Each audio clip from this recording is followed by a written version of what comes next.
Hello friends, कैसन लगतानी हम चश्मा में कमेंट में बताएम त। काहे से ई चश्मा बहुत दिन से हम रखले रहली र। आज हम सोचली कि तनी पहन ले छी। काहे से कि चश्मा हमरा बहुते सर दर्द करत रहेल न, तो ई चश्मा बनैले रहली र। पर ई चश्मा का थोड़ा ई चश्मा हमरा नइखे अच्छा लागत। काहे से कि एकर ई वाला काला काला रहता है ना, और तब अच्छा लगत रह।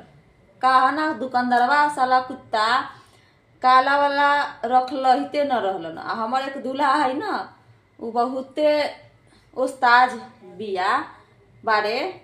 काहे से कि उ दुकान में घुस जाई ना, जौना दुकान में, औना दुकान में से निकल कर ना आई, दूसरा दुकान में ना जाई।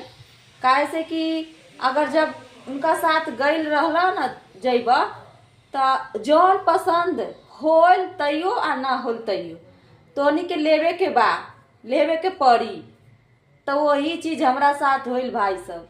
काहे से कि गैली दुकान में तो हमरा पसंद नइखे रहल, तैयो कहलन कि तोरा के लेवे के पड़ी और खाली तू नाप ल।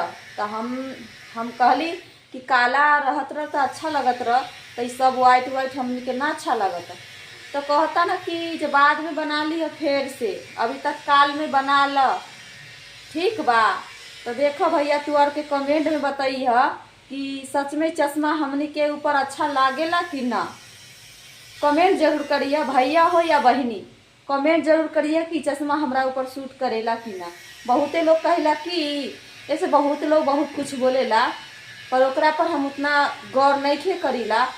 राउर पर हमरा ये उम्मीद बा कि रउआ लोग कमेंट अगर करब ना हमरा मोबाइल पर, हमरा अच्छा लगत कि खराब।